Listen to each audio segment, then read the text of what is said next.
Hello and welcome to this week's Tech Tip.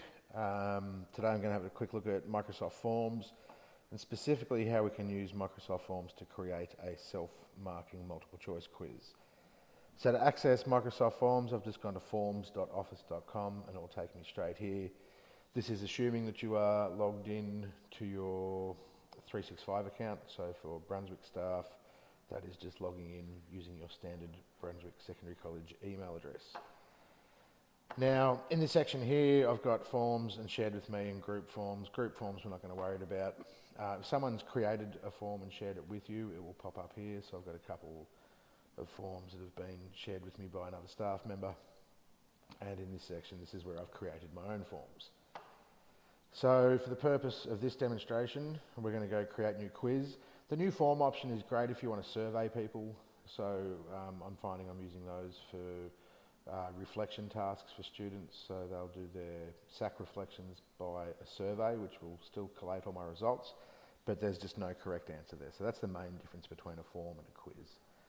So let's have a look at a quiz. So we click on new quiz, brings us here. I am just going to have quiz title as the title.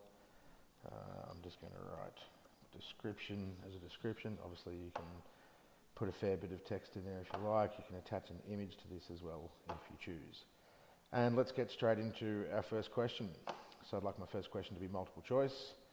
This is a question, and for my options I'm just going to have A, B, add an option C, add an option D. Now we still have a few options here, so I'm going to put in 1 point. This question's worth 1 point. There are no multiple answers to this, there's only one correct answer. It is a required question, so students are going to have to answer that. And I want to shuffle the options, and shuffling the options is really handy because it does mean you can write your quiz and just put the correct answer in the A slot every time and your other options in B, C and D, and it will present those in a different order every time someone does the quiz. So I just access that just by the three dots down the bottom here and select shuffle options. So we can see that's what the question will look like to a student taking it. We still haven't said which is the correct response though, and this is really important for us to have a self-marking quiz. So let's say B is the correct response. When I hover over B, we can see here I've got these options. So obviously that's to delete, and that's to say it's correct, and this is to leave a comment. So if students answer option B, I can leave a comment there. So I'm going to select that as the correct answer first, and I'm also going to leave a comment, and it's just going to say, well done. And let's say C is another common answer that students might give. I'm going to put in a reminder as to why this is incorrect. So not only are students will get that instant feedback on what their results are, you can also have the option to give them feedback on the options they pick throughout. Okay, so there's our first question. Let's go and add another multiple choice. So again, I click add, I click choice. Now we can see this time it's actually already awarded 1 point for it, so it's taken some information from what I've done in the previous question. It's already suggesting it's required, and it's already shuffling those options. So it's copied that information from above. Let's just call this question 2, option 1, option 2, option 3, option 4. I'm going to say that option 2 is the correct answer. Again, I can leave some feedback in there for students. So you can see multiple choice questions, really, really simple process. It's just a matter of putting in the correct options, making sure you've selected the correct answer, and providing some feedback if you choose to do so. So that's what it looks like so far. There are our 3 questions. If we need to go back and edit any of these, we just simply click on it, and if you click outside that area, it will present them again like this. Now let's look at some of these other options that we've got down here. So rating will allow us to have like a 5-star or up to a 10-star scale. Sometimes this is good for your surveys. ask a student on a scale of 1 to 10 what they thought of their performance on a SAC. Now I'm just looking at this one. I've never tried to put this in a self-marking quiz, so I'm not sure if I can actually select one of these to be correct. It would be pretty rare that you would use a scale such as this on a quiz that's getting marked though. But certainly if this was a form environment, we could quite easily have that as a self-assessment tool or something like that where there is no specific answer. Now you can also see that when I hover over the questions, and this goes for any of the questions, so if I go and edit this one, when I hover over the question it does allow me to insert some sort of media as well. So I could put in a video or an image as well to that question. So that could be really handy for putting in, for example in psychology we might put in a diagram of the brain and label it, and students might have to say what label number 1 is referring to. And let's have a look at our text questions as well, which will be another popular one. Now, depending on the question, if it's a one-word answer that you would expect from a student, then you can certainly have this self-marking as well. So let's just have this as question 4.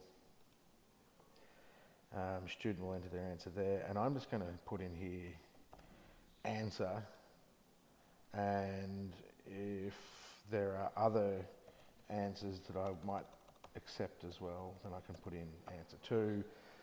So I can have 3 or 4 options here that will automatically mark that for me.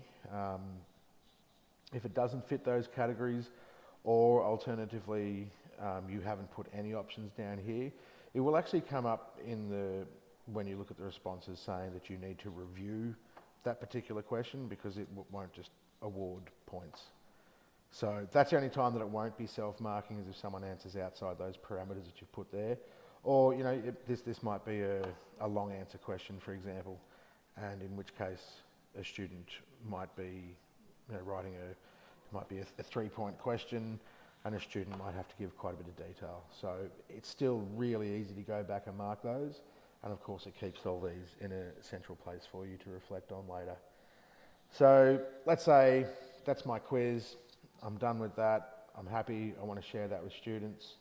So I go up to the share options here. Now, there's a couple of options that we have here. If I just want somebody within the organisation to respond, and we do have options here, anyone with a link or anyone in the organisation.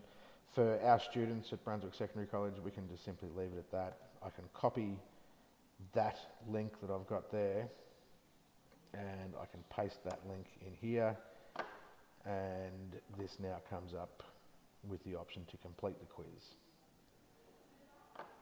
So while that's loading, we'll have a look at the other options. If I want to collaborate with another staff member, and maybe both of us work to putting this quiz together, I can go down to this collaboration link that it gives me here. I can copy that, I can send that to another staff member, and they can go and work on that as well. Whereas this link that I've loaded now is for the students to fill. So this is the fill link.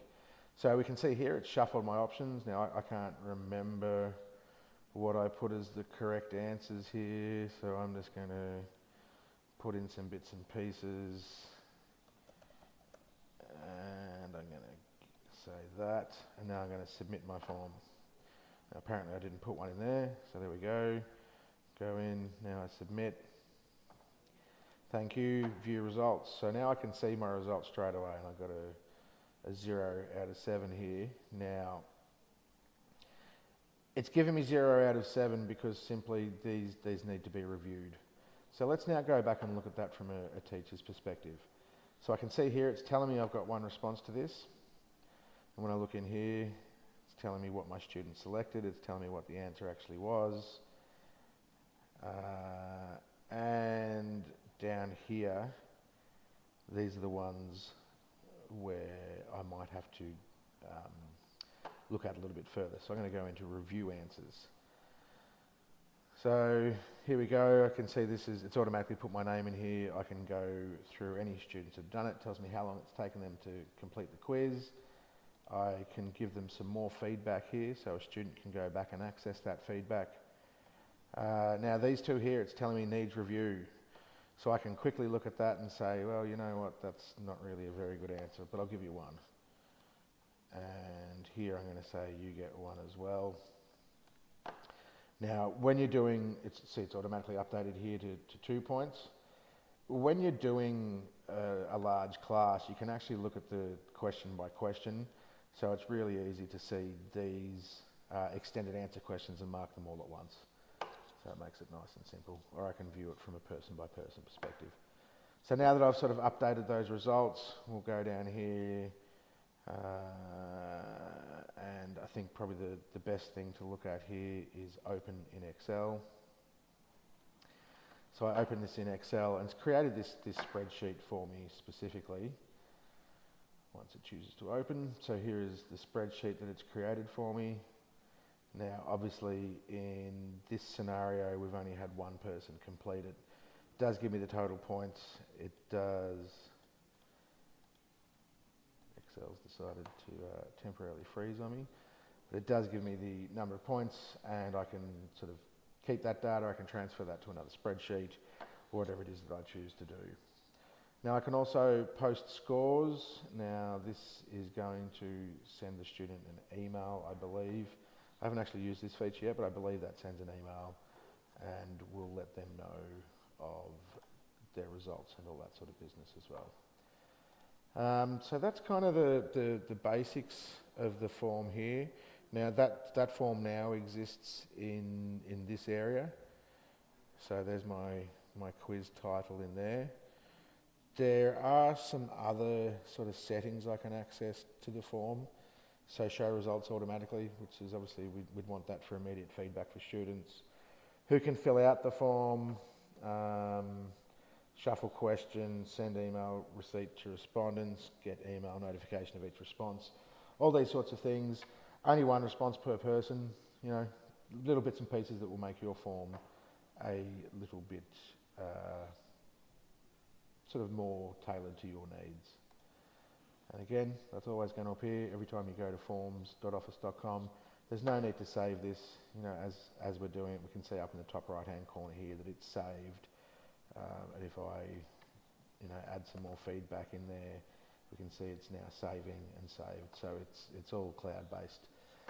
Will always be there, and it's really easy that if next year I want to rerun that quiz, I can duplicate that, have a separate spreadsheet that'll go into, etc., etc. So really nice, really easy way to conduct formative assessment, and also to have students surveyed using the forms option rather than the quiz option. As always, if you have any questions, feel free to come see me, email me, talk to me, whatever works best for you. And in the meantime, good luck with Microsoft Forms.